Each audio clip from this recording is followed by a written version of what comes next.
Connecticut. Hey, cousin. Thank you for letting us know we're live. All right. All right. All right. Can everybody see me now? Us from Connecticut. Okay. All right. Testing.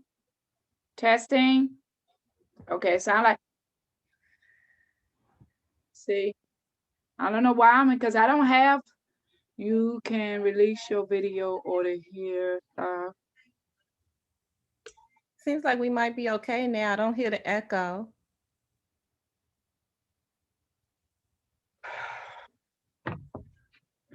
Turn over all the computers and stuff up there. Can you hear Wanda? I can hear Wanda speak, honey. Is Yeah, she? I think it may be resolved. I don't hear the It's echo. not on me because I only have the face. I only have I think we're okay now. I'll just proceed and we'll adjust. Is Go that okay? ahead. Okay. Hi, I'm Wanda Farrar, the principal broker and owner of Metropolitan Living Realty Group. And I started in the real estate industry in 1995. I opened a real estate services corporation in 2002, and then I started operating as a brokerage in 2008 under Metropolitan Living Realty Group.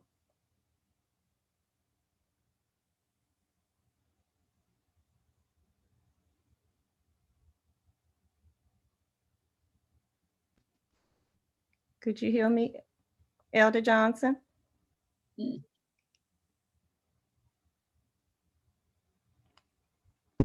I think she may be having problems with the sound. Okay.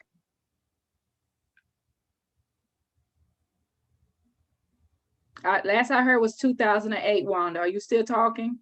No, I stopped. Yeah. I don't know what's going on. This is the second time, and we do this every Sunday. So tell me the enemy ain't busy. We do this every Sunday. Every Sunday. Never had this problem. All right, let But me close some windows. Make sure it ain't the windows.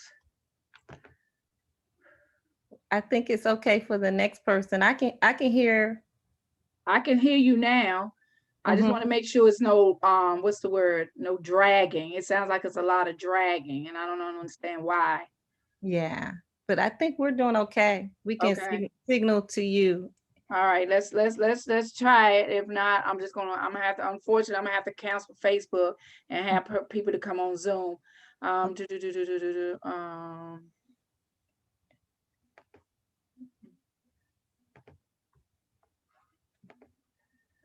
all right, let's see what's going on now. Because I want to be able to see the people's questions if they have questions and things. That's why I did live.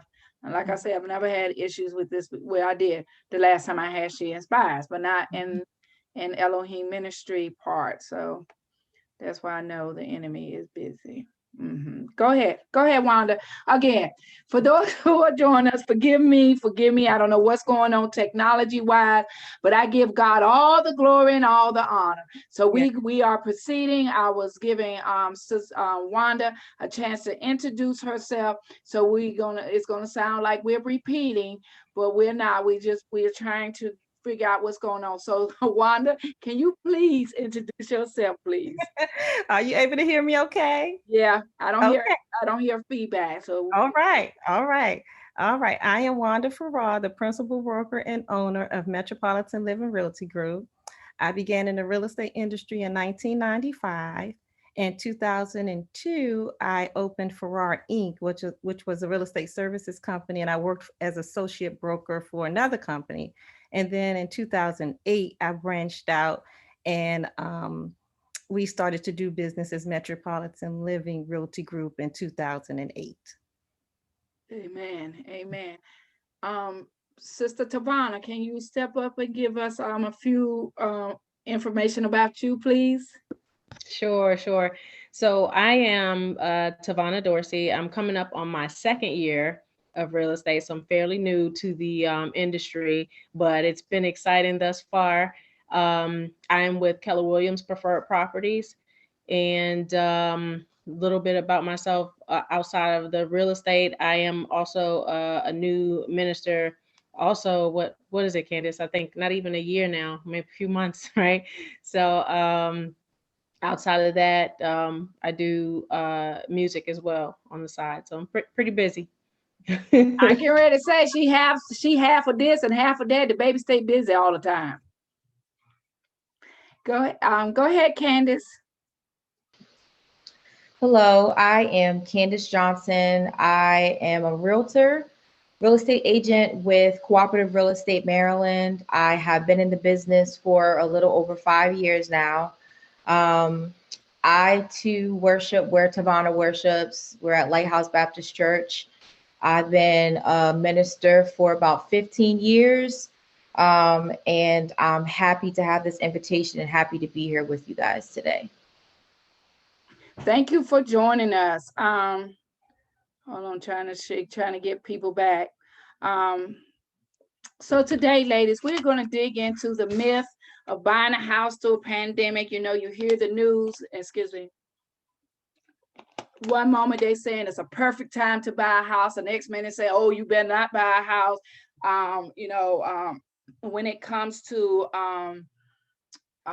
different generations and different cultures, some are promoted to buy a house, some are promoted not to buy a house. So I just thought, what better way to touch bases than women?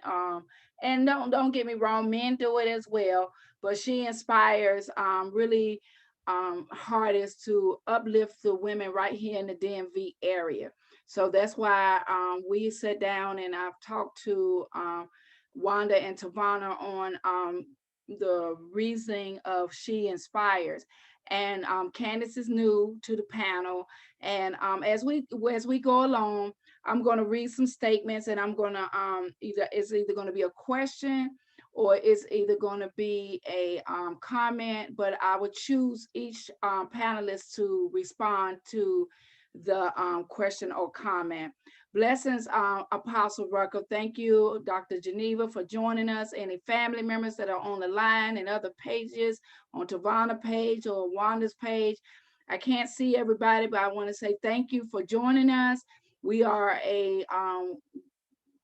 She Inspires is really about exactly what it says. We want to inspire other women to become a realtor if they want to. They become a soloist if they want to. Become a Dash Fitness instructor if they want to. Wherever God is leading you, don't allow the thoughts of people and the opinion of people to throw you off. If God needs you, and I'm saying this to Wanda because we kind of had a laugh. If God wants you up front and he wants you encouraging people through moving your body, do it. Go for it.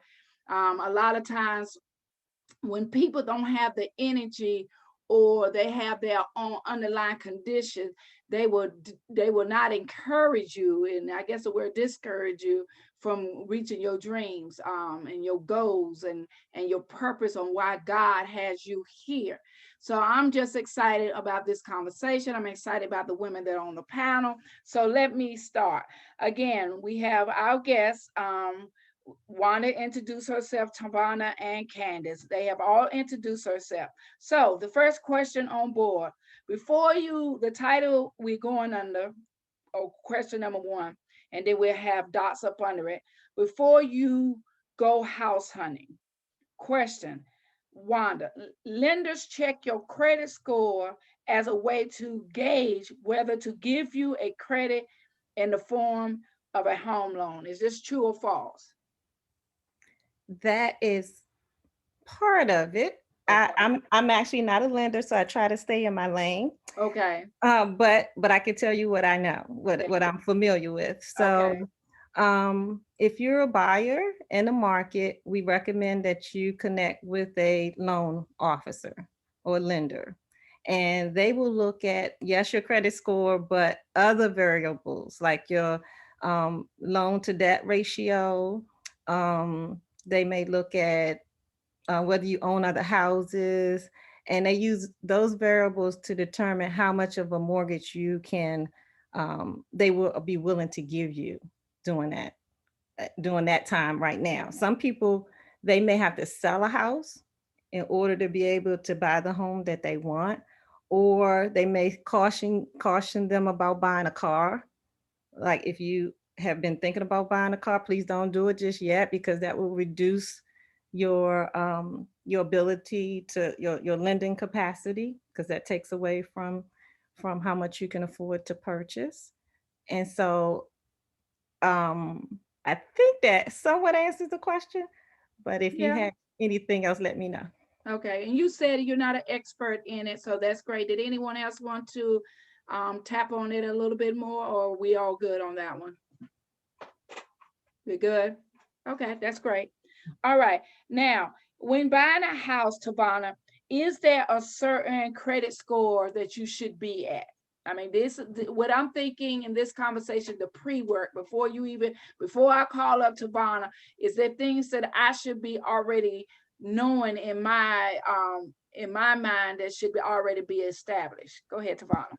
And again, like Wanda said, that's the job of the loan officer to kind of let you know what your credit score should be. And I just from my familiarity, it's based off of what type of loan you're trying to get. Sometimes those scores vary, whether it's FHA or conventional or VA. There's different things that they look at per that loan, but the lender would have to explain that information to the new buyer. Thank you. And I think if y'all hear Tavana breaking it down, so there's no one answer to that, if I'm correct what you're saying, Tavana, because it depends on what situation you're in, what you have on your credit, what your job, and all these things. So it's not just one thing, because we think, I got to have a credit of 700 to buy a house, but that's not always true. You can have a lower number. I mean, they don't, if you're in the 300s, I don't even know if it's such thing as 300, but if you're that low, you might want to wait just a little bit to build that part out. I know as much as that, but again, you talk about, like you say, FHA loans, you talk about veteran loans, you talk about so many broad. I would love to have had a lender, but I don't want to know one person, but maybe one day I could end up connected with one and come back with that question conversation, because I think to educate, I think a lot of people, especially of a different ethnic, are scared of even thinking about owning a home, because they've been taught so long that you got to be in a certain brackets and the color of your skin. I'm trying to be politically correct here, but your skin tone, where you live, and all of that. So my goal today and these days goes to encourage you to don't listen, educate yourself on way to buy a home, who you're connected to, different things like that, because we're even going to go into that. Under the title, before you go house hunting, another question was, Candace, how much money do you need for a down payment? Can I double back to the question that you just asked? Please. Mm-hmm. Okay, and all of us are saying the same thing, because licensed real estate agents have to be careful that they don't try to practice things that they're not licensed in. We go to school, have to do a certain amount of hours, and we like to stay in our lane. But I think it is safe to say that the magic number, at least for the loan officers that I work with, for pre-approval is about 620.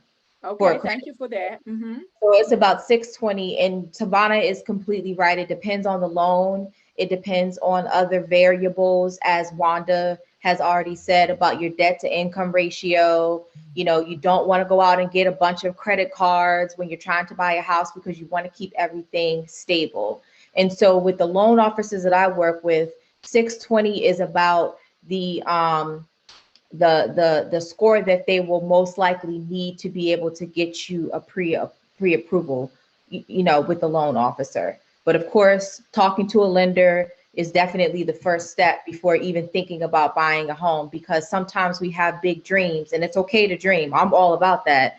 But if you're making $45,000, most likely you're not going to be buying a $700,000 house. Say that, Candace. Yeah, we have to have reality. And I'm a firm believer. I like to confess the word of God. I like to tell people, but there's a reality to it. And if you're working with a good lender, don't be discouraged if your credit score is in the 300s, because testimony, my credit score was in the 300s. I didn't even know that was possible. That's why I'm going to say, was that a real number? It's a real number. Yeah. Wow. You know, in college, doing my thing, wanting to be fly, buy all the clothes and shoes that I could and didn't pay my bills. And so I had to work my way out of it, but I was able to buy my home before I was 30 because I had to get a level of discipline. But if you work with a good lender, even if your credit score is bad, do not be discouraged. Find a good real estate agent, work with a lender, and they have what they call a credit simulator. The credit simulator will tell you exactly what you need to do to get a score that you need so that you can get pre-approved to be able to buy a home. And so I just wanted to interject. No, I appreciate that. Thank you. I've come across so many people, and we have to educate our people that I had one client that had rented the same house for 25 years. My God. They could have paid off their own mortgage by then. But if no one tells them, how are they going to know? And so don't be discouraged. You have bad credit, I have bad credit, but God can turn that around when we, discipline ourselves. And I ain't going to start preaching, but anyway. But I'm sorry. I appreciate that, because this is what I'm trying to, this is what this platform is all about. We want to encourage people, and it's not just married couples, single people. We want to encourage you. Single when I bought my home, single, I worked, and I was completely single. And there are different loans out there that will, different programs that they have through the government, or even different loans where you don't even have to have a down payment. And so you can keep your capital for other things, for your savings and things like that. So there's always a way. We just have to find what that way is and what's going to work best for you, because every situation is different. Thank you, Candace. And I appreciate your honesty, because that's what I'm looking for. I'm looking for the honesty that people can identify with. I don't want us being all proper and people like, what? Do what? No, I need us to have the conversation that we can be educated, but we can be down to earth at the same time. Because you're right. We a lot of people, even when we purchased our first home, I thought, no way, because we are business owners. And they was like, who told you that? So it took research, it took prayer, it took fasting, it took sowing seeds. Yeah, sowing seeds and discipline. Some can a little easier than others, but some of us had to look at the bottom line. Where's my money going? If I'm paying off 3 car payments, I'm paying off this payment, I'm paying off this payment, don't leave room for a mortgage. So that's how they end up stuck and just rented. Good job. I appreciate you. Have you looked at this one was a good one. When we buying a home, how many would you say, Tavana, actually ask you about the crime rate in the neighborhood? Surprisingly, and even though it's been 2 years, I've not had one person ask me that question. I've not. And, even still, there are like public records and things that you can go into. Like I wouldn't, as an agent, I wouldn't profess to go into a neighborhood and say, this is not the right place. You have to go out and do you have to go out and do your own research about the community and, the surrounding areas. And that's why I highlighted that question, is because when I think about it, you're right. It may be, I don't want to haul nobody hood out, but it may be in somebody's hood, and you'll be like, oh, this is a nice house. But if you know, and then you don't purchase the house or got the loan and all that, and now every time you turn around, you hear gunshots or you hear somebody this, that, and then you want to be mad at your realtor. But it's not for your realtor to give you information about the neighborhood. These are the pre-educated things and questions you should ask before. And we're getting ready to go into one that people don't even understand this. We're getting ready to go into how to choose a realtor. They just figure, oh, she's a realtor, so I'm gonna go with Tavana. No, choosing a realtor is like choosing a doctor. You need the background. You need to educate yourself about Tavana. You need to know how long Tavana been doing this, what kind of education Tavana got about this. And I'm not saying that a new agent couldn't sell a house as a 50-year-old agent, but 50-year-old agent has some kind of a little bit more wisdom than somebody brand new. But again, college, all of that plays a part in it too. So I don't want to demean anybody in any level, but we're getting ready to go into the point of into learning how to interview your realtor. Anybody have anything to come back on before you go into house hunting, before I go to the next one? Yeah, I just wanted to add to that, for the client needs to know to like, or understand like what the realtor actually does. There are certain lines that we can't cross. Like again, commenting on neighborhoods, commenting on schools, commenting on different things. So again, it's very important that you go out and do your due diligence about the areas that you want to move into. Thank you. And that's the part I really want us to focus on, because we end up people just in conversation with other homeowners, people come back and say, well, I had the worst realtor in the world, or that realtor was lazy. And I hate to say it, it is realtors that are lazy. There are realtors out about their bottom line. They're not worrying about you. And then there's some great realtors out there that's not only worried about their bottom line, they also worrying about you, making sure that you're going to be able to refer them to someone else, because word by mouth takes you way longer than a business card. So we're going to get into knowing your realtor next. The statement says, naturally, you want to choose a great real estate agent that you are comfortable with and feel like they have your best interests in mind. Most real estate agent experts recommend that you interview at least three identified by recommendation from friends, family, or who have who have bought or sold a house recently. Now, so that was more of a true or false question. Wanda, would you say that, do you believe the statement that they should interview three agents?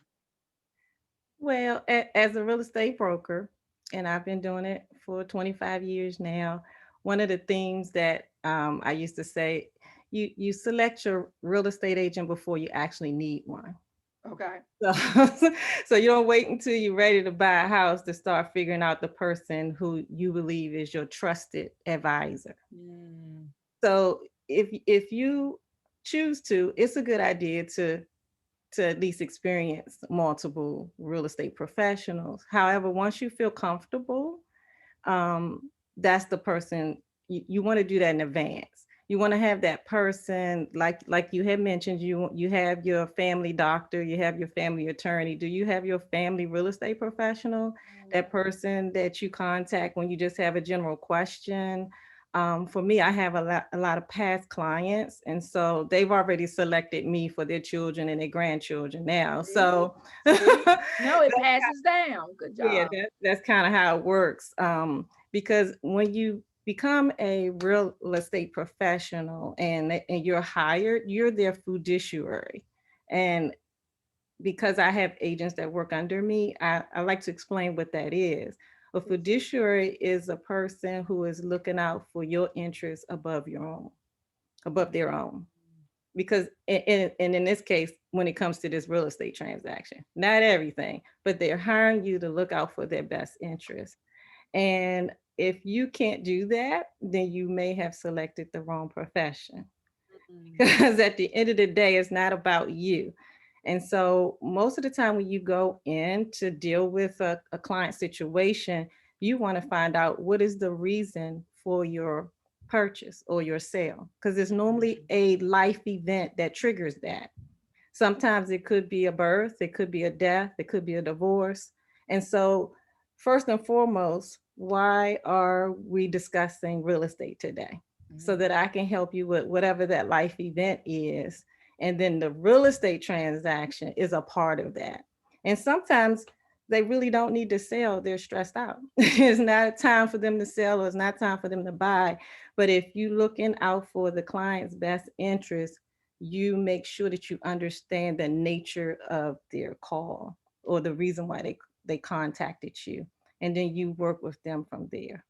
But it is great to get your real estate agent ahead of time, because when that life event happens, they're not trying to figure out who to call. They already know to call Tavana or Candace because they already have that relationship established well before the event has taken place. And Wanda, can you define the difference between a broker and a realtor? Okay, the broker is the person that's responsible for the public trust. So everything that a broker, the agent works for a broker. Every agent has a broker. Okay. A broker has to take additional training. They have had to have typically at least 3 years before they can go for the broker's license. Each state is could be a little different, but in our area, I'm licensed in Maryland, DC, and Virginia. And so I can operate as a broker by myself, and I can also hire real estate professionals under me.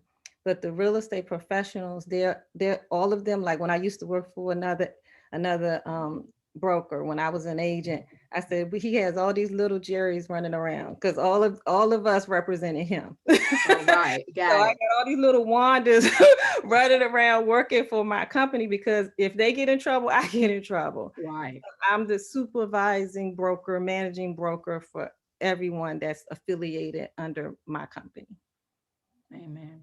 And I want y'all to hear the continuously educated license, not cousin them, not boo-boo in them, license agent, licensed broker, because they are accountable for what they do. If they sell you land in Egypt, but it ain't no land in Egypt, you can go to someone in the state of Maryland and say, hey, this person is fraudulent me, blah, blah, blah, blah, blah, blah. So it's very important. And I like that they keep reminding us, I don't know if y'all are hearing it, but they keep using the word license. And I don't think they did it intentionally, but that's the lingo when you're dealing with buying a house. You should have, even when it comes down to expecting the home and all of these should be things that you look for is license. Just don't, and sometimes if you, again, I know somebody gonna write me, but if you got a shady realtor, you're probably gonna have a shady inspector. You're probably gonna have a shady boom, boom, boom, and a shady boom, boom, boom. So you want people to be accountable because this is a life purchase. Some end up staying in their house 30 years. Some stay in their house 2 years, sell it, or what's this new thing? Fixing it up for re-rent. I keep forgetting now. Ben, some my daughter would tell, where you can rent a house for a party or stay or vacation like that. I know y'all know the words off the top of my head. Okay, let's go. Candace, do you know what it means? What a BMI, no, I still got the B in my head. What a PMI, and do you need to pay it? You said PMI, right? Yeah, P as in Yeah. Paul, M as in Mary, I as in Eagle. So mortgage insurance There you go. is basically what it is. And it's in loans like FHA loan, like the government-backed loans. Okay. And so the better your credit is for the most part, the different type of loans that you will qualify for. Mhm. And like, for instance, conventional loan. A lot of times, sometimes when my clients are pre-approved, if we can get them approved for a conventional loan, we will do that because then they won't have to pay that mortgage insurance. Oh, wow. Okay, thank you. Anybody else want to tap on that? Oh, that was good. That was good? Perfect, thank you. Tavana, what is an earnest money and why do you need it? Okay. Before I answer that too, I wanted to double back on one of our last questions about the difference between a broker and an agent. There's also a difference between a real estate agent and a realtor.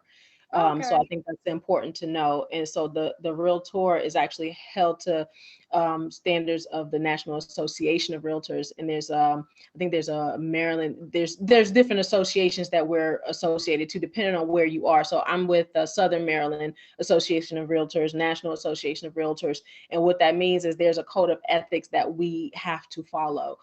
We have to take training every 2 years to make sure that we're up on, the most pertinent laws and any changes and things like that. So, and that's Candace and Wanda want to kind of chime in on that one too, but there is a difference between a real estate agent and a realtor. Thank you. Mm-hmm. And just to, did you guys want to add anything before I move forward? Okay. All right. Well, one thing is that you'll know, like when you're doing your research and looking them up, it'll say realtor. So Candace Johnson, Realtor, and then it will have the actual Realtor logo and Okay.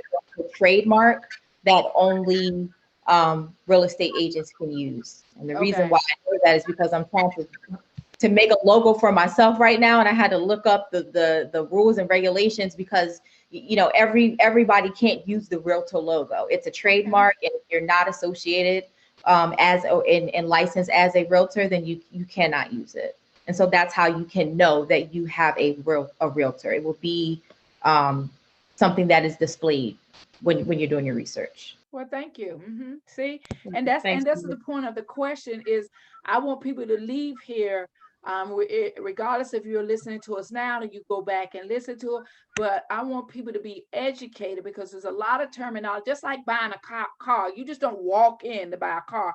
You got to deal with the person on the floor trying to sell you the car. You got to deal with lender. You got to deal with inspectors because cars go through inspections as well. But thank you. I appreciate that, Candace. Tavana, did you want to finish answer? What is earnest money and why do Sure. we need it?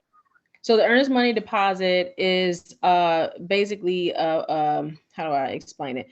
It's letting the seller know that you have stake in the game, like you're serious about this purchase. So you have to have that, but that earnest money deposit goes towards your closing costs. So they take that I think it's between 1 to 3% of the sale price, and they take that and they put it in escrow, and it sits there. And then when it's time to go to closing, then they will roll that into the what am I trying to say?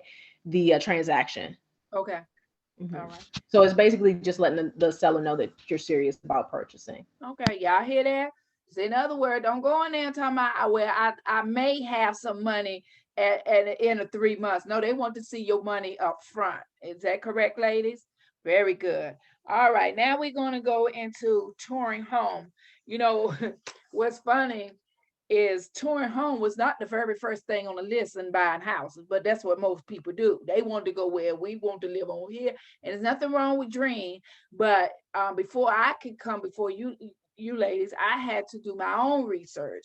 And when I went through the list, they was like most people get caught up on the home on the way, and nothing wrong with you know what you want in a home. So I'm not saying that, but because it's over in this area, you don't even bother to look in other areas. And when the very same house over here may be cheaper and more to your budget than the house over here, because you know that's a better area. And we gotta eat sandwiches before we can get steak. People, you know, people want their first house to be a $500,000 house. For a $500,000 house, or they want to stay at the harbor, but the only thing they've been paying rent is for the last 2 or 3 years an apartment. So it's a difference in where you're trying to go and buying a house.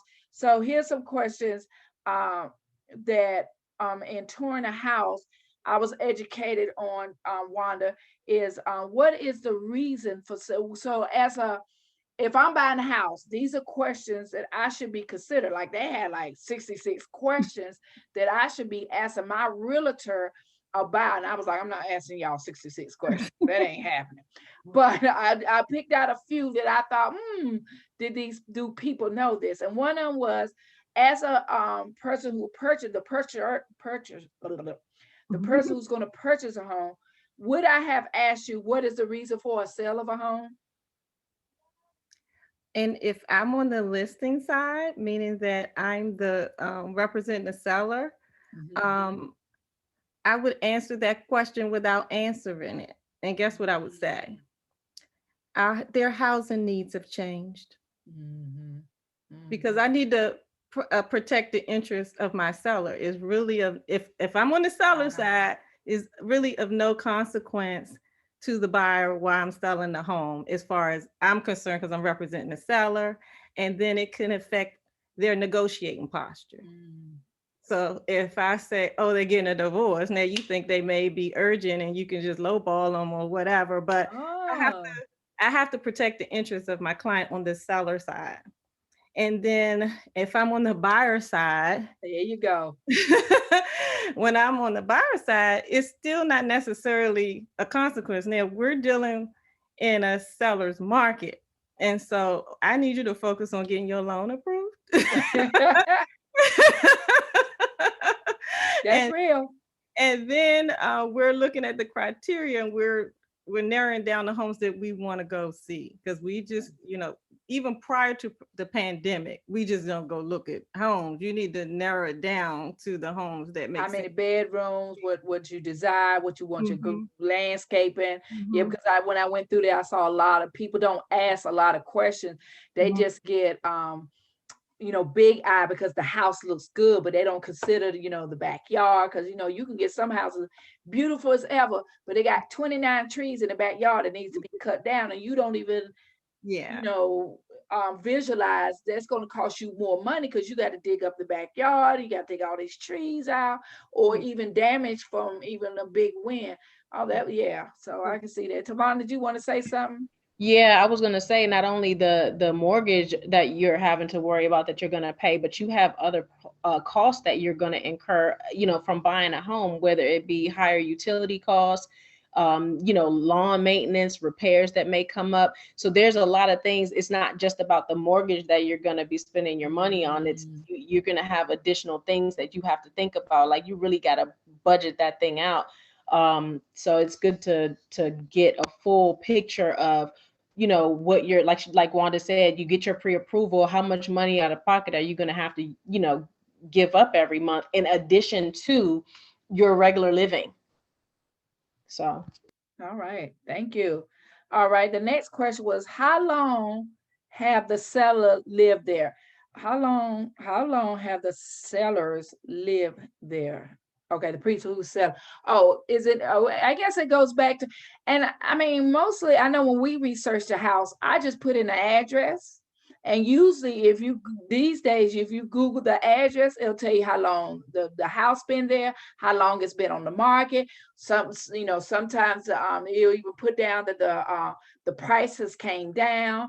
It'll give you the property taxes, because a lot of that asks about the property tax, when the house was built, and things like that. But from just my education on purchasing a house, if you put in the address, you can find a lot out about the house before you even go to your realtor.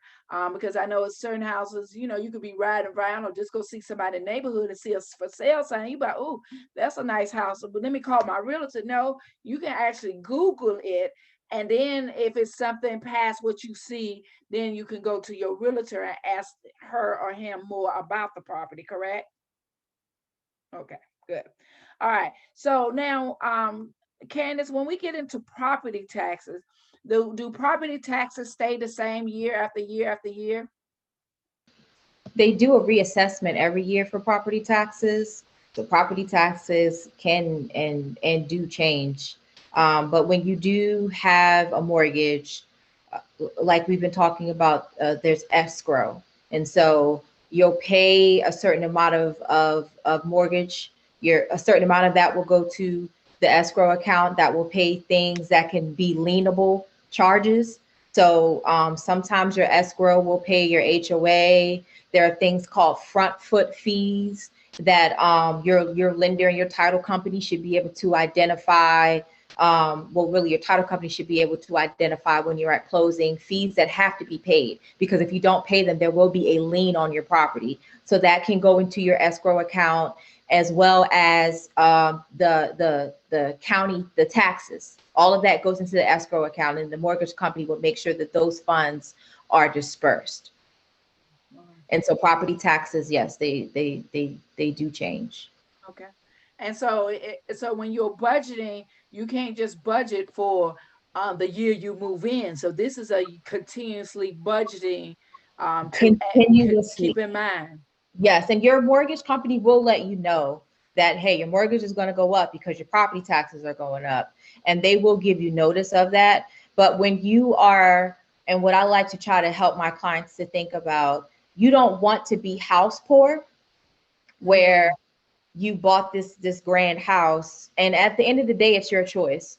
But just looking at the big picture, you want to try to tailor your budget so that, yes, your lifestyle may change, but that that it's not going to be something that's going to be stressful and then cause you to be in distress. And then your house goes into foreclosure, or you have to do a short sale or sell your home. And possibly, you never know what could happen, get behind on your mortgage payments, have to try to file for a modification. All those things are great when they're needed. But if you could try to prevent that when doing your budget, it's a good thing to try to think about all of those variables when purchasing a home. Thank you, Candace. I appreciate that.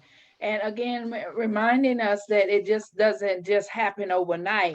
This is a lifelong purchase, and some people will, I do know that some people buy homes and then they turn around and sell them. I don't know what they're called, but I know there's some programs that people have to stay in the house a certain amount of years before they could put it back on the market. I don't know, Wanda, can you touch on that at all? I know that there are some programs where there may be like a 5-year requirement, so There it that is. you may not have to pay because they may have been in a program and you may not have paid interest or low interest or something like that. But because I'm not in that mortgage industry, and those things change all the time. So when those programs are available, they normally do, they give you the details of what the requirement is. Um, and sometimes there are like a second lien on the property because you got money from a program, and it may be waived after 5 years, but if you sell it before then you may have to pay that back. So it's just being educated and paying There's that word. as a buyer about the details of the program, so that as Tavana and Candace said, that you can be prepared for any fees or adjustments that you may need to make as your expenses change. Thank you. I appreciate that. Now we're going into, and again, ladies, if this is not your field, I understand. But when we talk about making an offer on a house, Tavana, how does that work when you want to make an offer on the house? So generally, of course, you go through that whole pre-approval process, making sure that you're able to qualify for that much of a house, whatever that price may be. And then let me not lose track of where my thought. I think I kind of lost my frame of my thought pattern. But you find what you want, and of course make sure that you have all your ducks in a row, your closing costs, your earnest money, whatever. And then as your agent, we will place that contract on that house. That's an offer. When you actually say, okay, this is what I want, we fill out a sales contract, and then we present that sales contract to the seller's agent. That is an offer, but it's not ratified, unless ratified meaning that the seller accepts your terms. So if there's anything within that contract that say they didn't include the washer dryer, but we want to make sure that the washer dryer is included, like all those things have to be in there, all the documentation has to be together, and then they say yes, we agree, and then that contract is then ratified. But the offer portion is just that preliminary step of saying, hey, we're interested in this house. Okay. And when I say, oh, I'm interested in this house, I have heard the terminology, and please correct me if I'm saying it wrong, but if you really want a house, you want to be aggressive about your offer. Yeah, aggressive, assertive, whatever. That then aggressive meaning that your earnest money deposit, if it's between 1% to 3%, you can do over that. If you want to say, instead of me putting down $3,000 for my earnest money, I'm going to give $5,000. And even though you're offering, or the sales price is $350, I'm going to offer $400. So you want to make sure that it's the contract is attractive to the seller. Mm-hmm. So would you say more money is better money? I might pass that off, but just in my what I've seen so far, I wouldn't necessarily say better money. Of course, they want the highest offer, but I think that if you could, get some sort of buy-in and saying, okay, well, I'm going to give you the asking price, but maybe I don't want any contingencies. I'm going to get an inspection, but you can keep the washer dryer, or you can, just make your contract attractive. I don't necessarily want to say more money, but it doesn't hurt. Very good. Did you want to tap on that, Wanda? Yes, one of the phrases that the banks used to use when it was a foreclosed property would be bring your highest and best offer. And that's to say that if you're serious, because we may not counter you, because there's some people that think, well, are they going to come back? Or, well, they didn't say anything. Well, no, they can flat out reject your offer. And a counter offer is actually a rejection of the original offer with a new offer. So sometimes people don't know that. So they could reject your offer and another offer could come in the middle. And they could, if you don't respond, then another offer can be accepted. And sometimes it doesn't seem fair. So we're trying to prep our clients ahead of time because this is serious. And I think the thing we haven't discussed this yet is that our current market It's a seller's is market. a seller's market.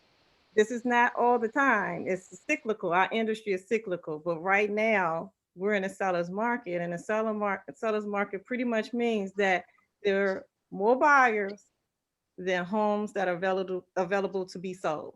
So Wow. we're working with very little inventory. And Mhm. so that means that the seller is in a position to be choosy.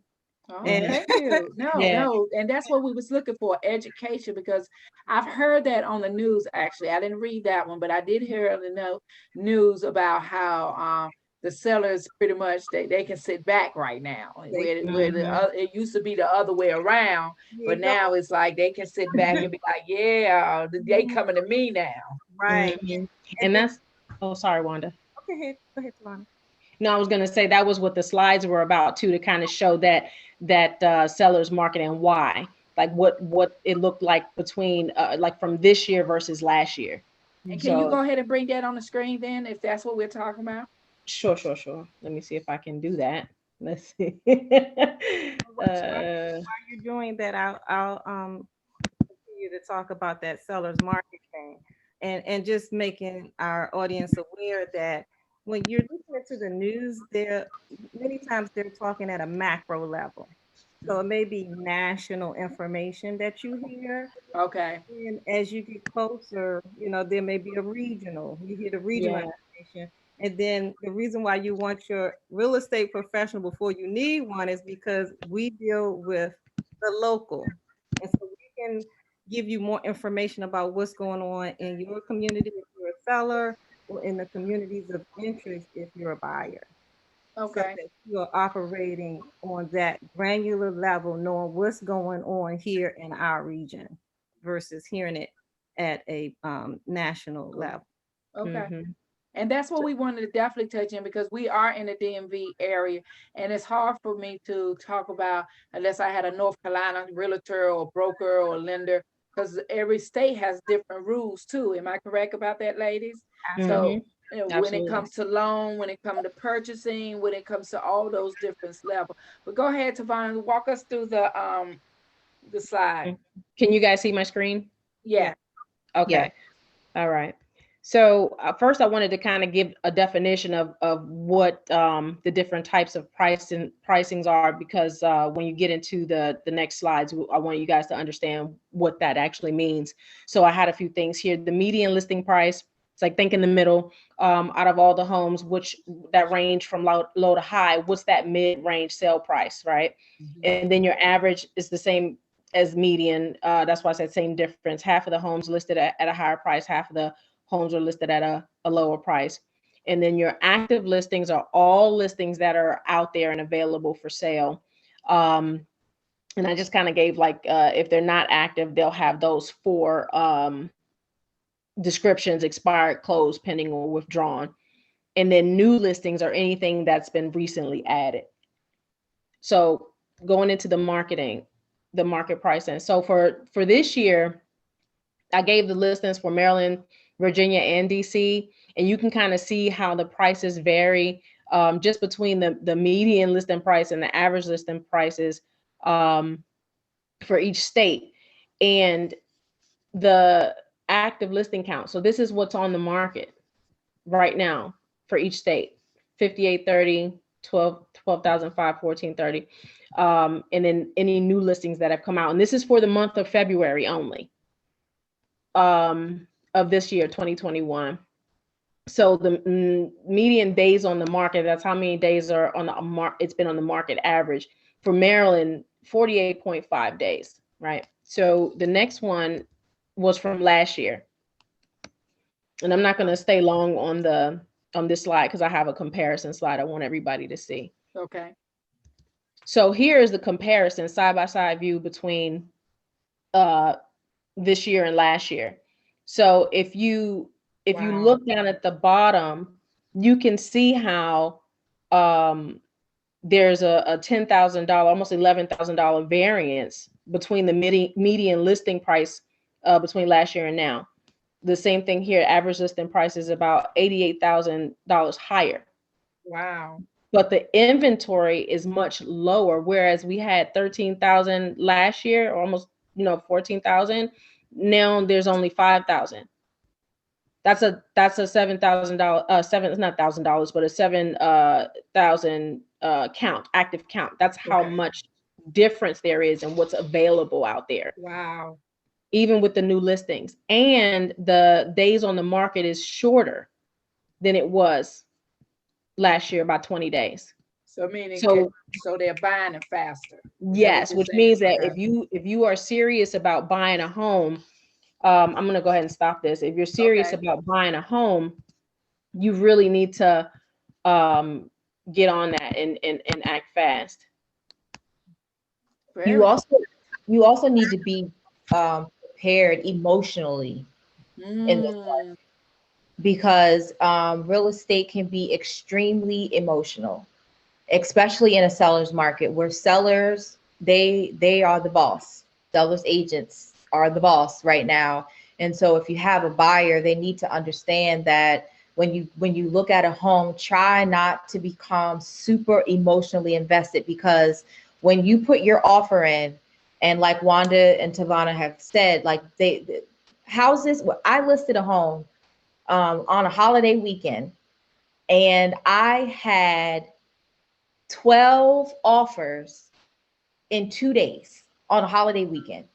Wow. And I was on bed rest, so I couldn't even advertise the home.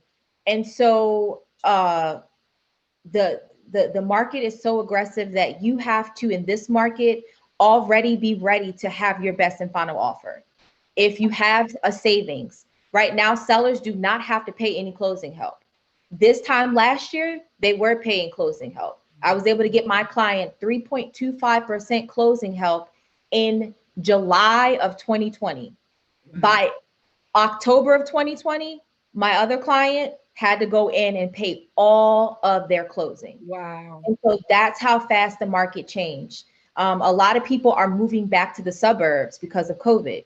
They don't want to be in the city anymore because it's too close. At least that's what we're saying. When I'm talking to other agents and lenders, they're saying that they want to move back into the suburbs because they don't want to be close to people. They have to think about their family and the fact that they've had to homeschool for a year. They want space. They want their children to be able to go outside. All of these things are factors that are driving the market. And so if you are ready to go into the market, don't be discouraged, but know that you have to go in and you have to be ready. When you see something, you need to submit your offer that same day, because it will be off of the market in a day or two. And so people that are already looking at the market and checking things, even if they don't have an agent, they're looking on Redfin, they will tell you that it'll be active on a Sunday. And by Tuesday, it will be pending, which means that they have accepted someone's offer. And going in at the asking price right now is not considered an aggressive offer, or even needing closing help from a seller. That is not considered an aggressive offer. And right now, closing help could be between 3 and 4% of the sales price. And so all of those things, we have to think about before you want to jump in to try to buy a home. So what I'm hearing, if I'm correct, Candace, is that where last year this time you could play around with it a little bit, but this year it's no playing around. Your money got to be lined up and all these different things. If you're talking about, in other words, you don't have, and I don't think what people understand sometimes is if you had 12 clients that wanted to get this house, Tavana may have 10 too, and then Wanda may have 10 too. So you got 30 people trying to get this one property, and while you're playing around and think, oh, your realtor the only one that's out there, it's other realtors that got the code to get into that to show that home. I have drafted contracts before I've shown the house. Okay. Now, of course, I don't submit it, but Right. it was so aggressive with my client. One client started looking in July. We closed January of 2021. Wow. And it was just a hard lesson sometimes that we have to learn, where, you know, there are some things that we're going to have to give up, and it's not like HGTV. That's not realistic. That's not how the market works. And so you don't go to lunch and then come back and, oh, they accepted your offer. That's just not how it works. And so having a strategy, you need to choose a real estate agent. And I'm sure Tavana and Wanda will agree that you have to have a strategy before going out there, or you will lose the contract every single time in this market. Before, negotiation was something that we could do. Now it's, let's just get the contract accepted, and then we'll see, you know, where we can go from there. Right. That's good. That's good. Now, Wanda, when you think about I hear, like you said, you watch Candace with Candace, but you watch these different shows, and you can hear the husband and the wife debating about, well, I really don't want to give up you know, maybe the husband wants 2-car garage, and the wife might want this, and neither one of them willing to, like, they got to have this perfect house that has everything. And don't give me, it's a purchase and a half, but how much does it hurt you when you're so stuck on it has to have A, B, C, and D, to the point that it can mess up your purchasing movement? It could be very detrimental, and whether you'll even get a house versus whether you'll stay married. For sure. Thank you. However, you know, I work with families all the time, and it's kind of fun sometimes because I'm in the middle, and I said, well, ooh, you in the mood today? And he's like, what do you mean, Wanda? I said, cut it out. If she wants this, we're going to try to look for it, but I need both of you to be reasonable. So we putting everything in the system so that our system, which is automated, will return homes that fit most of your criteria. Right. Because if you make them too detailed, you're not going to get much of anything. It's sometimes, I want a fence yard, whatever. Right. You can add a fence. I want a deck. You can add a deck, most likely. You know, let's look at the basics and see what we can find and go from there. And we can have a plan for, I mean, because there are some essentials. You may prefer a certain neighborhood, and that's why you're getting pre-approved. I have you do some leg work, you know, go drive around neighborhoods. Don't trespass though. Don't go on people's lawn. Don't be looking in windows. You know, the police may be called, but just get a feel for the neighborhoods that you really like. And then I'll make sure that I include this on the search, and those properties pop up every day for you, you know, but we're not actually getting in the car until we have a pre-approval. So sometimes they're like, oh, we want to go. You have not finished that loan process. We do not have a pre-approval yet. We need the money in the purse before we actually go shopping. So now you just window shopping right now. We're telling this search so that as you get familiar with the neighborhoods, that we're making sure we're looking where you want to be. So, but do y'all, for my guests, but do you hear what they're saying? Don't get mad at the realtor if she's saying, nah, I can't meet you out there on Branch Avenue to see no house. I need to make sure that you can even be considered in buying a house, because it used to be the other way around. You know, the realtor go out, go see 10, 20, you know, sites, and you still ain't made up your mind. And we don't even know if you're going to even can even get passed for a house. So that's good education, because they end up getting their feelings behind that. they have, and there have been people who call you cold because they're Yes, that's the with the real estate industry, and you just have to take time with them. I had one gentleman said, I saw his house down the street, and I said, well, did you work with a realtor before when you bought your house? He says, "Oh yeah," and I said, "Well, you may want to call that person." He said, "You don't want to work with me?" I said, "Sir, I don't know you," and I said, "And I just don't go showing houses." I said, "So if you want me to show you a house, you're gonna have to go through the process of getting the loan and all of that." And he got really quiet. He said, "You know what?" He said, "Ma'am, I wouldn't want my wife just going out showing people houses either." I said, "Yes, it's a safety issue in addition to a time issue. You don't want to waste your time, mine or yours." Oh, So, that's good. So y'all not being mean. You're just prepping them for, like Candace said, the emotional part of it. Because you can have Mhm. all your ducks in order all you want and still get denied. true. Right. And then there's another flip side to that too. It's like, okay, you want to go out and see these houses, you're teasing yourself because then when you get your pre-approval letter back, if you can't afford that amount of house, or you can't get that, you're not able to get that amount of house, then you looked at this and you're like, wow, this is what I want. And you're not able to get that. And then the other thing is that once you see that house, it's like, say this is a $400,000, $500,000 house, you qualify for a $350,000 house. Now, you know, everything that you saw in the $400,000 house, you're basing it off of everything else that you go see. So it's not helping you, you know. So it's on both sides. You want to, like Wanda said, you don't want to waste your time, you know, before you even know what you're able to get. Oh, thank you. And here it is, people, what we're saying to you, I don't care if it's a pandemic or not pandemic, the pandemic does make a difference because one, the realtors, the brokers, they don't want to be in people's face and you don't have your mask on and you want to just go meet to talk. No, we come to, in other words, they say they come to do business. Don't even look to them till you ready to do real business. We don't want to go dream shopping. We want to prepare you. And Candace, I think you hit it on the head. It's emotional, emotional because you can be denied, but it can be denied with a instruction saying, hey, you're not where you want to be this year, but we're going to suggest you do this, this, and this. And once you do this and this, come back in 6 months. And then boom, because people got to pay off credit cards. People got to pay, get these school loans together. It's things that you must do in order. And that's not the realtor's fault. The realtor didn't give you bad credit. The realtor didn't give you all these school loans. They didn't do that. What they're trying to do is educate you so your emotion won't be as hit as hard if you already know this stuff going in. And I think that was a good analogy, Candace, because we get caught up and want to blame, well, I just didn't have a good realtor. And don't get me wrong, it is some out there, but all Sometimes. of them are not bad. Mhm. Go ahead, It, Candace.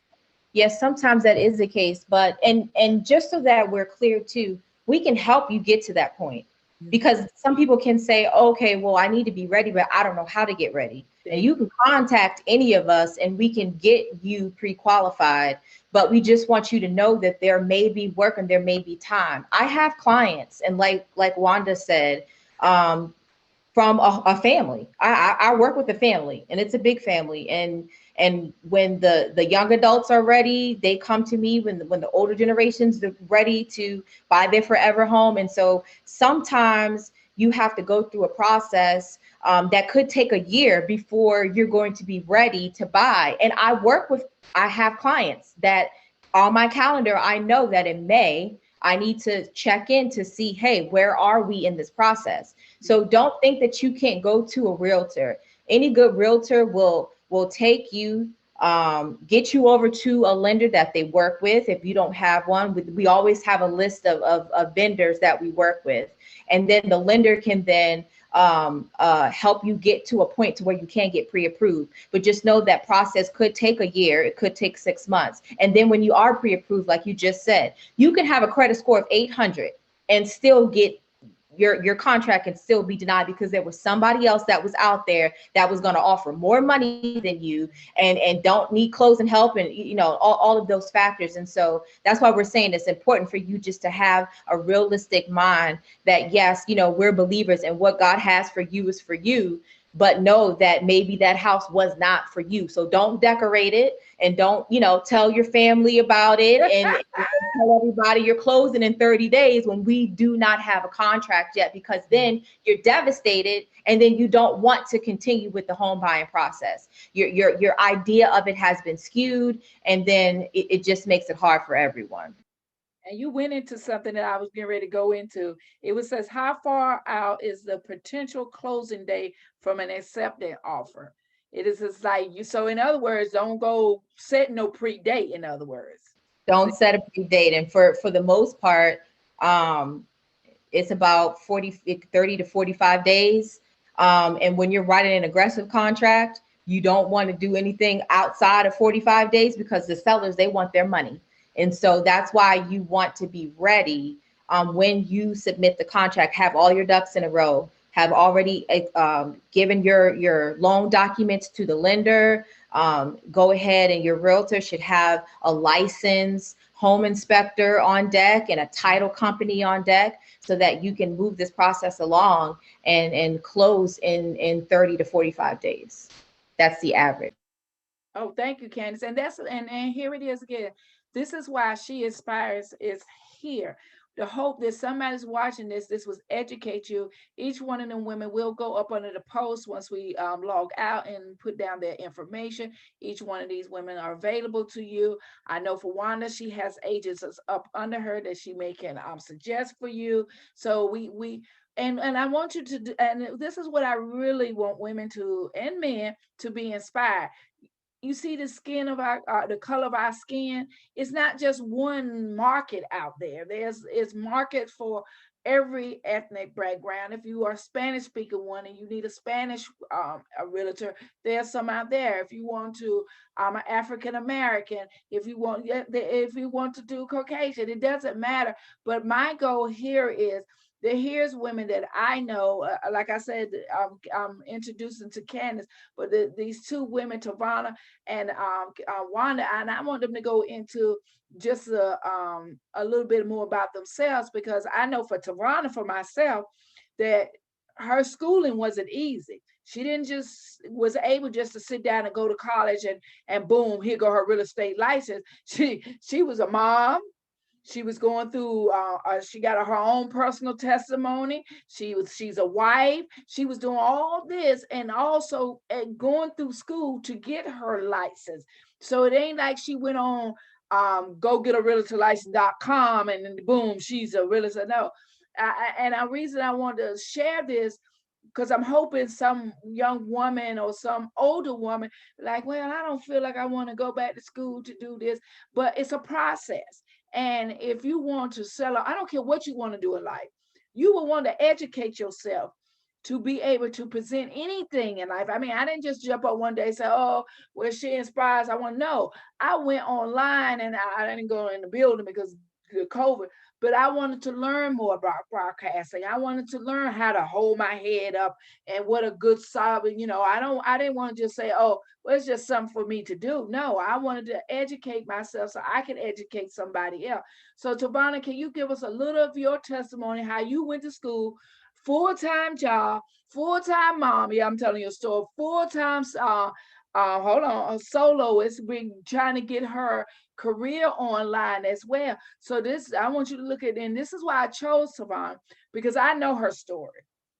And I've seen her, and Tavana was about 10, 15 years. I've seen her walk. And I just want her to share a little bit of her struggle, but at the same time, her victory, because now she is a licensed realtor. Go ahead, Tavana. So first I wanna say what the Holy Spirit just gave me. The seeds that you sow depend on the harvest that you want to reap. And so you get out what you put in. And so again, you can't do it on your own strength. It takes the grace of God to be able to get through the things that you have to get through. But I believe that He gives you the strength and the grace and whatever it is that you need to get through it. And as I was about to call you by our pet name, Elder Johnson. So she has seen my walk, and I've been through a lot, and I don't mind sharing my testimony because I know that there's people out there that can, just glean from it and know that everything is attainable. So, I've grown up in a situation where, there was drug addictions that had to be overcome, and there were just stresses of trying to be the torchbearer, of the family, and just dealing with my own, marital things that I had to try to get through, trying to raise a child, and I only have the one, so the first time mom thing is It's a real. blow up. Just trying to learn how to take care of a child, because you don't come with a rule book. You don't know what to do and how to get through these things. You solely have to rely on God to get through everything. Like, there's nothing that I've done that I did on my own. So, like, don't be fooled. Like, there was nothing that I've done on my own. I'll say that again. So, even through the schooling, I have my bachelor's degree now, and I got that in 2018. It took 12 years for me to get my degree, but I did not stop. There you I go. kept going. And thank you, Lord God, that he just pulled me through that. There were financial issues, like, how am I going to pay for this? How is this going to, end? Am I going to have to drop out? No, he made it so. And even after I got my degree, here's the real estate dream. I was not thinking about doing real estate, but I was thinking about building capital, and God placed that seed in me and said, okay, this is the way that you're going to do this, and this is how you're going to help build the kingdom. Real estate. I'm like, for real? Okay, well, I'll bite. I'm gonna do it. So 7 weeks. It was a 7-week class. Of course, you have to go through your training and everything. There's an exam that you have to take because they want to make sure that you know what you're doing. And I had to go to night school. So of course I had to talk to my husband. Hey, do you mind? I'm going to be out of the house for 3 hours, at night. I'm probably not going to get back home until 10, so we got to rearrange, who's going to take care of the baby and all. But God, it was all done. Bachelor's degree, real estate license, 10, 15 years later. There you go. And So that's it's my point. attainable. But Yeah. it was attainable. Yes, it's attainable. It was attainable. The process, some took longer because, like you said, things happen in life. Then you mean couldn't go to semester this month, this quarter, Right. but you go the next or the next year.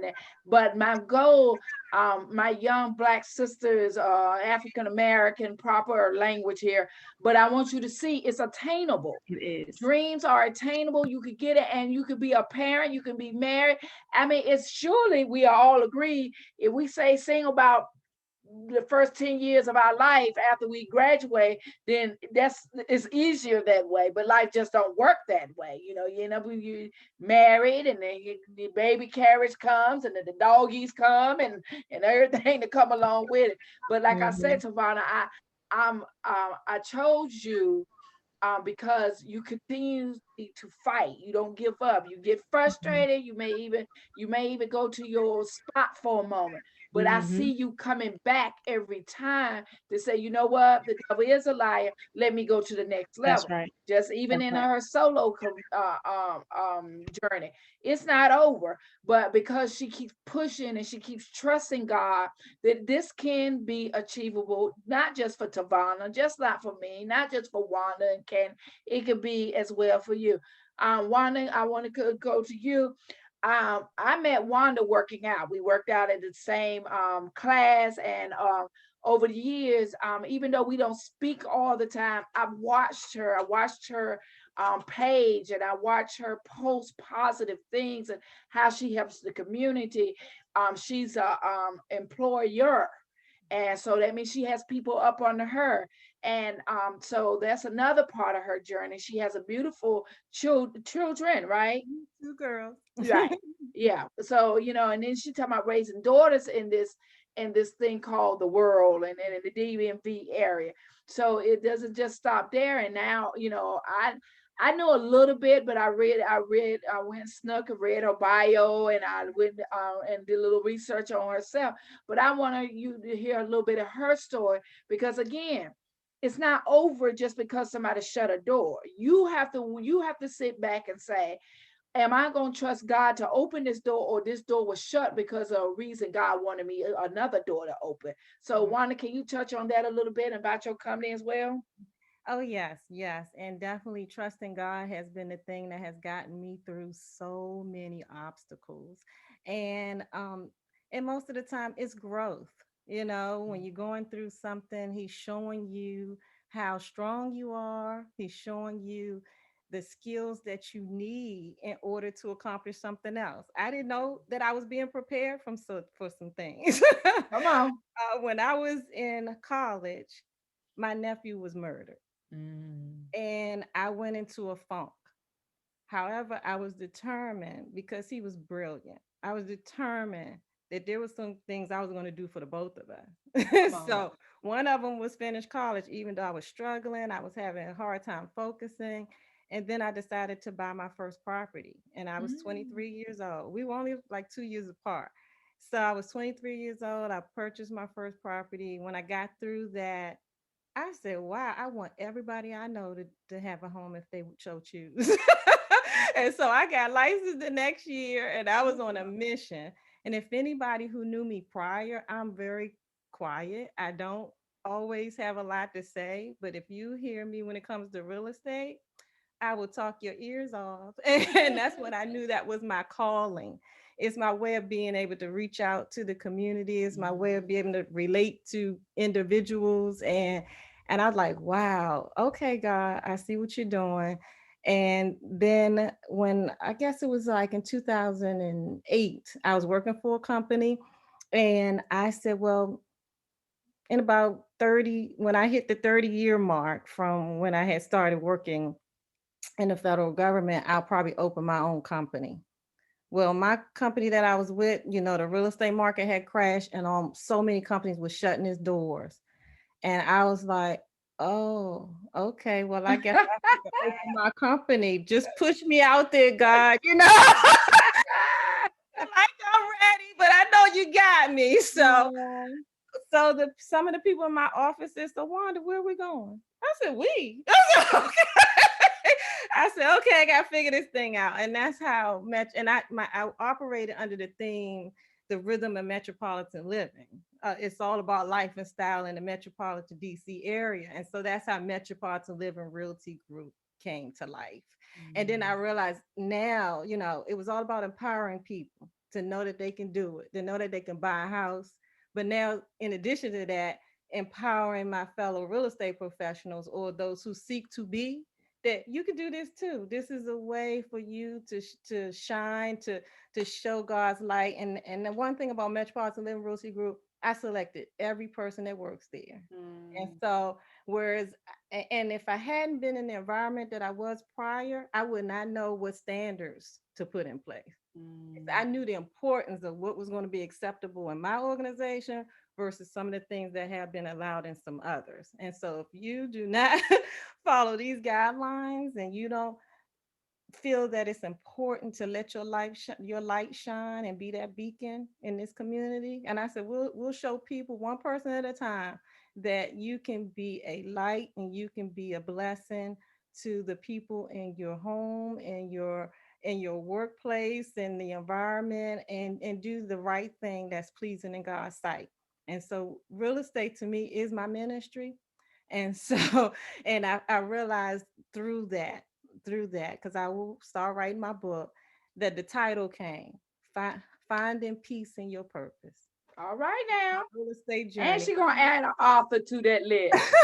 Yeah, I found that the real estate, my journey was finding peace because I was able to help people figure out what it was that they may want to do and how I can help them with that and how we can be a blessing to anybody who we encounter. So that's Thank that's you. my And she's been pushed on stage to be a part of and Oh, moving dancing instructor, and she wasn't ready for that. We laughed about it yesterday, but I had to bring it up because you never know what platform God will use Mhm. to highlight who He is, not who Wanda is, but who He is. And Mhm. people be like, "Oh, well, that ain't Christified," but you don't know what God will use. Some people don't even understand why they feel like they stuck at a job, but sometimes God will have you to remain at that job for a reason that's outside of you. You don't see it because you're irritated, you're frustrated. But if we really dig into why I'm here, you may just see the purpose. And once you see the purpose, it gives life, it gives joy, it gives peace, because you're no longer arguing, or you're no longer fighting David with your little rock. You already you so busy trying to figure out this big giant in front of you.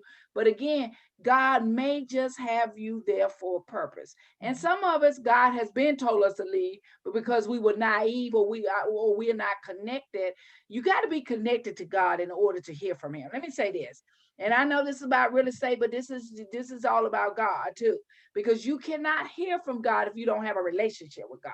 And God ain't gonna send my mail to Tavana's house and I'm not listening myself. So in order for Tavana to identify in my spirit, I'd had to have a relationship and hear God talk. So never underestimate why God may push you up front. And I just tickle because, like Wanda said, Wanda, even when you talk to her, she's very soft spoken. She's very like laid back kind of girl. And then to see her up front, you can't do nothing but smile, because you know that ain't nobody God. Because trust me, she didn't volunteer for it. So I get excited when I see the video. You are front and you're instructing, and you got daughters who are watching you. You can't expect your daughter, and I say this all the time, I can't expect my daughter to be a good wife if I'm not an example of what a good wife looks like. You know what I'm saying? I can't expect my daughter to be a good mother if I don't show her example what a good mother look like. Now, I'm not talking about the world's definition what a good mother look like. With you 7-year-old, you got a 12 plus phone. That's $1,000 phone, or you got a Gucci bag, or you got all that. No, that's not a good mother. That's a materialistic mother. Now, don't get me wrong. If you can bless your child with it, God bless you. But my main goal to say here is make sure you teaching her the values of what you're doing, not so much of the highlight of what you're doing. You understand what I'm saying? So let us be I know Tavana has a daughter. I know Wanda has two. I have two myself. And Candace, we get ready to go to you. But the reality is you can't even speak about how to be a good realtor if you're not one. Who's going to recommend you? You may sell that one house and may never sell another house the rest of your life. And I know y'all know people who have started this, be like, oh, I don't want to do it because this. No, you don't want to do it because your reputation and your hard work, and you didn't do what you needed to do to get you. I mean, this is like a hairstylist. You see hairstylists been in the game 30 some years because they got client lists and word by mouth. But if you messing people head up, guess what?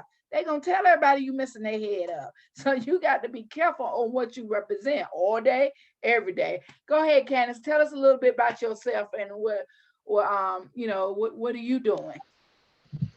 Well, I do not have any biological children, we'll say that. All right. But the Lord has had me open up my home to a lot of young ladies, homeless, living out of their cars with children. And so I don't know the struggle of a mother, but I do know the struggle of a mother because I've had to mother other people's children. And to me, that is that's a different ball game right there, because it can be hard. And so while I was doing that, I was going to school for real estate, 2 days a week, 4 hours a night, working full time, doing background investigations, which was a lot of work, and then ministry full time too. So at the time I was a youth minister, and that is a full time all by itself within itself. And so it was difficult. And I've never just worked one job, because I did buy my home when I was 28. I bought my first home when I was 28, but then because of family obligations, I lost my job. And so that is part of my testimony. I had to get an attorney, a lawyer, and everything. So I lost my job. I had 2 periods of unemployment. And so God really can do anything when we have faith. And just to let people know, I bought my home when I was financially stable and stuff happened. And I got to the point to where I was going to lose my home. And so I'm thinking, God, you had me open up my home to people. Don't charge them rent. I'm mothering these people, these young ladies, which I know was a gift from God, to me, and vice versa. But it had got to the point to where my house had a auction date. That's how bad it got. And God turned it around 2 weeks before I lost my home. And so I know what he can do. And so it requires discipline. It requires hard work. But when you put your hand in God's hand, and when you know that you've heard from the Lord and your obedience is better than sacrifice, the blessing will come. When you sow those seeds, I have sown seed, and now I am reaping the harvest of what is sown. And not just because I was good, because if I be honest, I didn't want to do half of what God asked me to do. Come on. I'm afraid of God. I ain't about to play with him. And so I made myself available, and God, he blessed me. And so it seems like there are a lot of different dynamics here, on the line. People that, I don't know, maybe a single parent or married couple, or people with children, people not with children. All of our lives can be different. But the bottom line is that when we trust God and when we be obedient, because I've wanted to be in real estate since I was a young adult, but I didn't take the time to discipline myself to do what needs to be done. And I think that's what the point that I want to get across. You can have what you want, and you can also have what God wants for you, but you have to put the time and the effort in. It's just not going to fall out of the sky. If you want to go back to school, go to school. You might be tired, you might be frustrated, but don't stop. Keep moving. And when you take one step, God will take 3 steps for you. Thank you, Ken. And Candace, I definitely want to bring you back on, because I want to hear more about your program, and there'll be on another day. But I really want to sit down with you and interview, because I want the young people. I don't want our young people to be left behind. We're sometimes so or goal oriented. We forget about when the Bible said, "Reach back." And bring your brother up or your sister up. So we definitely need to touch base. It's such a blessing. The young ladies that I had live here, sometimes it gets me emotional because those are like my kids. Their mother died. And so, and this is all to the glory of God. I hope everybody can hear my heart. It's not about me. It's about we hear it. Right. And they are graduated from college. Tavana knows, they are, they love the Lord. They have their own place. They have their own cars. And so, and they're doing well. And they had a rough start. So if anybody that's on this line right now thinking that, oh, I don't have a family to back me, or I don't have a husband, or I don't have this, or I don't have that, all you need is God. I know. That's all you need is God, and a level of obedience, even when you don't understand, because that is how our God works. He will have us do things that makes no sense at all to the world.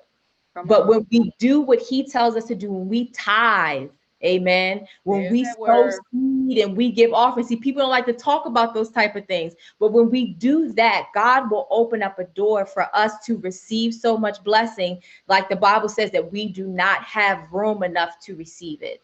And so whoever is listening on the line, don't give up on anything. I have helped young ladies that have been raped. I have helped young women that have been molested by family members. I have helped young women that were sleeping in their truck with their children. They were hungry. And God has brought them so far. So anything that you want to do, you can do it with God. Anything. And so, and here it is, ladies. Those who are listening, yes, we started out with a conversation about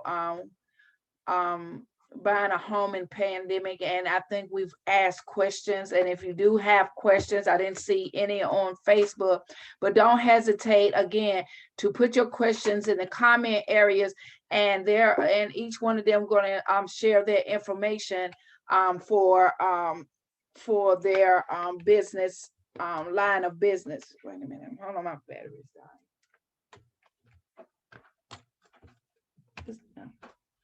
Yeah, there we go. Yeah, so we want you to reach out to these wonderful women, and as you can say, their knowledge is good, and I can promise you, if they don't know, they will find out for you, and that's what, because everybody don't know everything.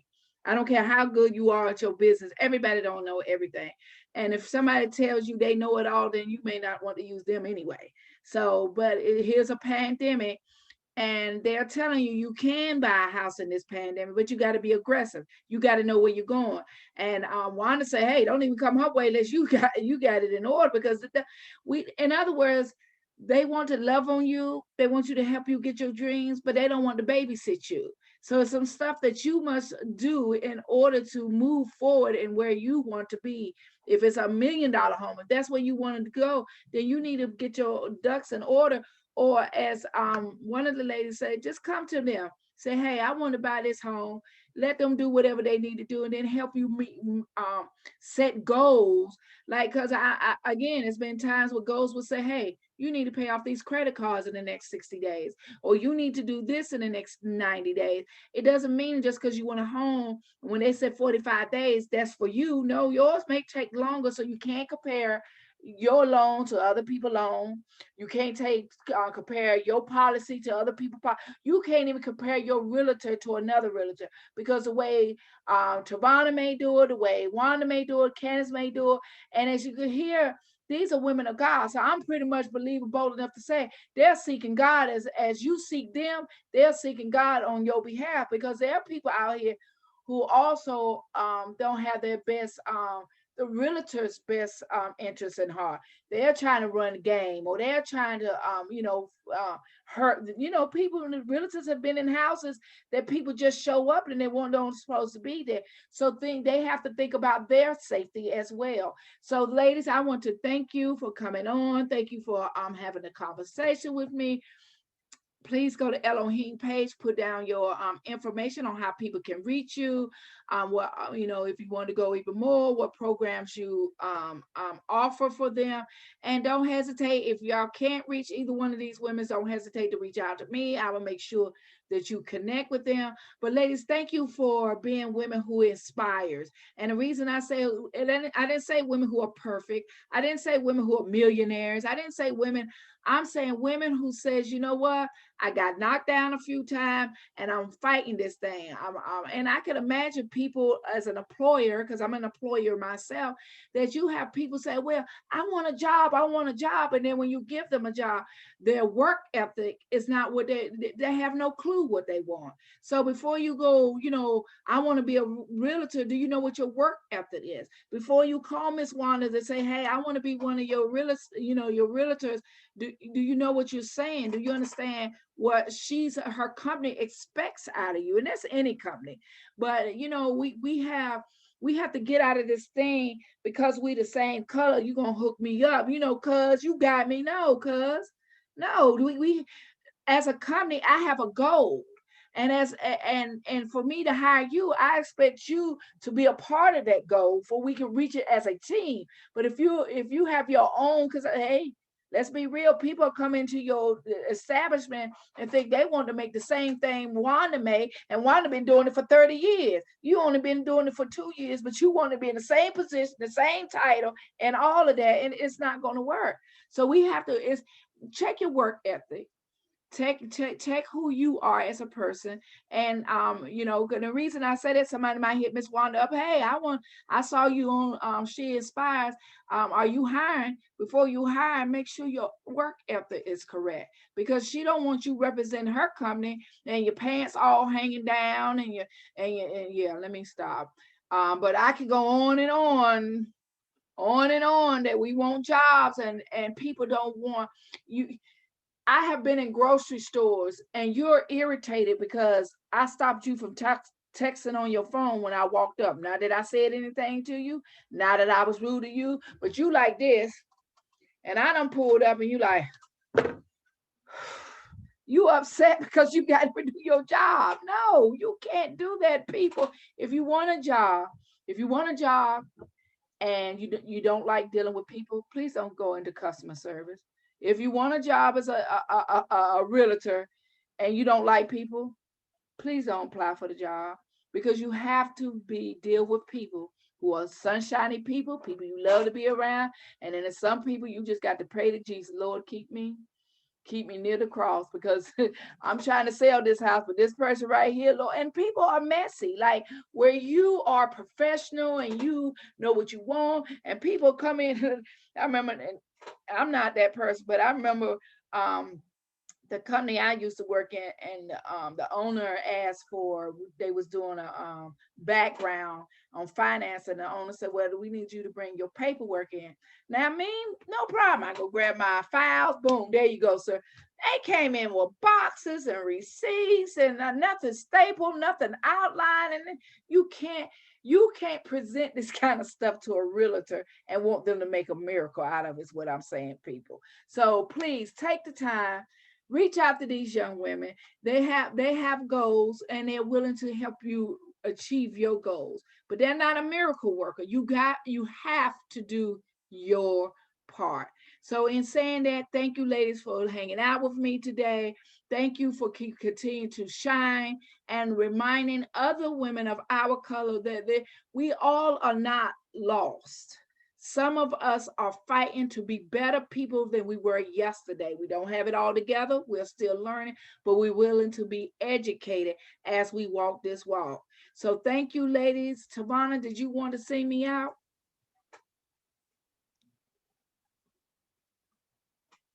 She knew I was going to get her. She already know. I don't even know why she ain't had a song prepped and ready. Candace, get your friend. Because I don't even know why she thought I wasn't going to ask her. But I don't know why he do that. I don't either. But you can say no, but I don't even know why you didn't like that text and sis, don't ask me to sing, then because you already know I was gonna do it. Wow. All right. Just a snippet. I'm not doing the whole song. Okay, because you got a new CD coming out, right? You working I'm starting on the project next Sunday. See, look at there. See that, y'all? Yeah, see, I have to keep pushing her, because believe it or not, Tavana can be very shy and rarely sit back, and you got to push her in the spotlight. See, look at her. See their face? She be like, and she has the gift, y'all. She has it all up over her, around her, and all of that. And some people, and I laugh because some people who have that gift, they can't wait to sing. They just like every little thing. They be like, wait a minute, y'all, can we hear something from somebody else? That ain't Tavana. And be like, come on, T, come on. And she be like, that the face I just got. Candace know. Candace been around enough to know. And she worship with her. Yeah, I got it. Every Sunday. Our minister of music push her every Sunday. So every Sunday. Every Sunday. See? But I'm not. So she's still learning. She's still learning. And y'all, anytime you hear me go live, I usually play her music. Not because she gives me no sidekick, no, because she give me no money, because I see a queen that is walking in her purpose. And even though she's walking in it, she's still struggling in it. Not because she can't do it. It's because whatever's going on with here in her, she is still challenged by it. But it's a beautiful thing, because once you hear her song, you know her story, because she sings it through her. But anyway, let me get stop, because I can get your testimony. Keep going to hit a note before we get out of here, sis. All right. It's a hymn. I'm going to do Pass Me Not. Okay? Come on. Pass me not, oh gentle Savior, hear my humble cry, while on others thou art calling. Please don't pass me by. Savior, Savior, hear my oh, humble cry. And while on others thou art calling, please don't pass me by. Thank you, ma'am. Thank you. Let me tell y'all something. I don't know why, but one Sunday morning, Tavana, I woke up and that song was in my spirit. And I messed around in the kitchen while I was cooking and played that song. And I've sung it at Grandma Church a plenty of time. But sometimes when God is calling you to another level, he has to rewind these words in your mind and in your spirit. Lord, please don't pass me by. Girl, I won't no good for the rest of the day. My husband came in, he like, you all right? I said, did that, and we just went to worship. Sometimes you just have to be reminded, because nobody knows your struggle like God knows your struggle. Your husband sometimes don't even know what you're going through. Your mother don't know what you're going through. So sometimes you got to reach them old spiritual hymns and just let it feed your spirit, man. And you come out, you feel like you done been baptized all over again. Thank you so much, sis. Thank you, ladies. Thank you, Candace. Thank you, Wanda. Y'all keep reaching for your dreams. Keep pushing other sisters to do so. And please reach back and get those who don't think they can do it. A lot of our sisters think they can't do it because of their background. But I know that we stand in the gap for them. According to my word, we cannot leave them out there abandoned and feel as though they can't do this. You can do this, sister. I don't care what kind of background you get. I don't care. I know all of us have a testimony on this panel about where God has brought us, and all of our story, even though some may be similar, but they're not alike. So please join us once a month with She Inspires. Next month we're going to do with artists who use their talent with painting and things like that. They're going to have their own little art show to show. But again, here's women who have took the time to say, you know what, I was given lemons, but this is what I made out of it. So She Inspires guarantees you that we're here to promote other women in our DMV area and around that are doing exactly what you're doing. We just may not get there at the same time, or we got there the same way, but we are getting there. Again, ladies, thank you. Feel free to share the link. Once I repost the link for y'all, share it on your page so people can hear you. And do not forget to stop by Elohim and put your information on the way. And anytime that you got something going on, furthermore, it's a real estate, if you're teaching a class, text it to me. I'll be more than happy to post it on She Inspired, because education is how we get to where we want to go. Amen. Thank you. God bless you. Till next time, everybody. We see you next month around the same time. God bless. Thank you. Thank you.